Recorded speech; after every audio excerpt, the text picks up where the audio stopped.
Okay, this is going to be the other method for using multiple floor finishes, and this one might even make more sense to some of you.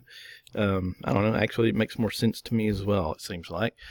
But we're going to create our slab first, and we're going to go to architecture and then floor. All right, and we are going to choose just the regular 8-inch concrete slab, and this time we're going to pick walls. And of course we're going to navigate around the garage because we have already done that.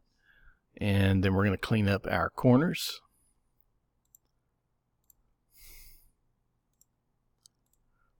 Okay.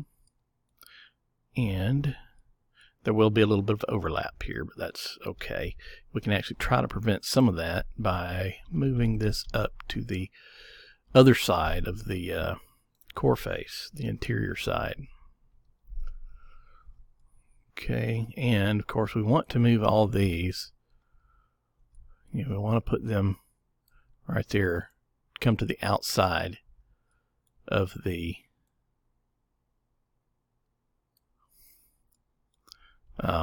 we want the slab to come to the exterior face of the wall. And actually I really shouldn't have even moved those because that's all going to be concrete. So let's move that a little bit further inside, back to where it was. Okay, and click the green check mark. It does say that some overlap, but we're not going to worry about it. We're just going to let them overlap. Okay, so now that's just plain concrete. Now, what we do next, if we want two different floor surfaces, we just create a new floor on top of this floor. All right, and to do that, we will do floor. Okay, it's also on level 1, height offset. Let's do 3/4 of an inch. Okay, so we're going to do 3/4 of an inch. We are going to edit type, and I'm going to duplicate it.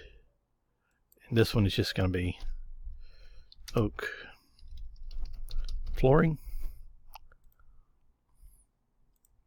Okay, now I have to keep a structure. That's one thing that Revit requires you have is a structure layer.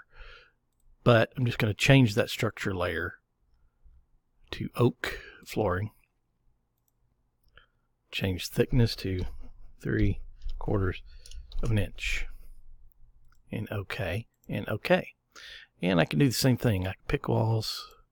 I just want that flooring to be in here in this part of the building. So I will clean up my corners.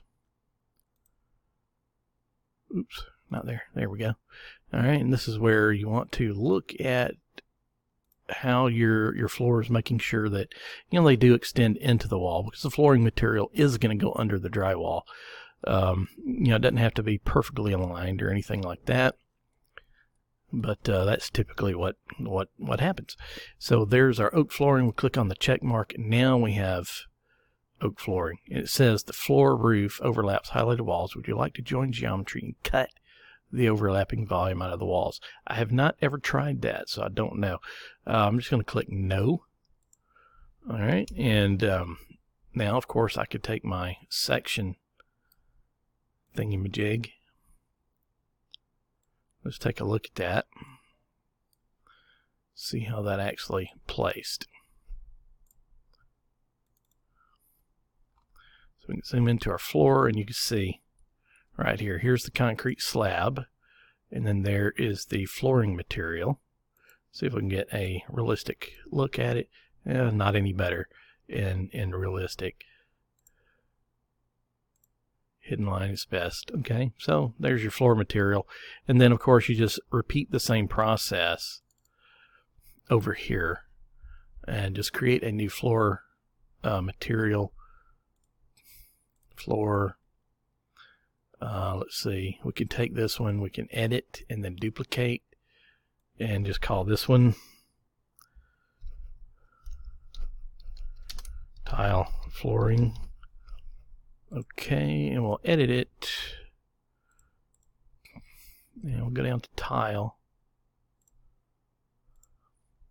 and we'll edit its thickness because it's not quite as thick as the wood flooring.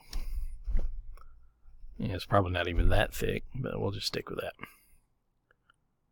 Okay, and again, we just pick walls for just that section. clean up our corners. Oops, I didn't do that one right.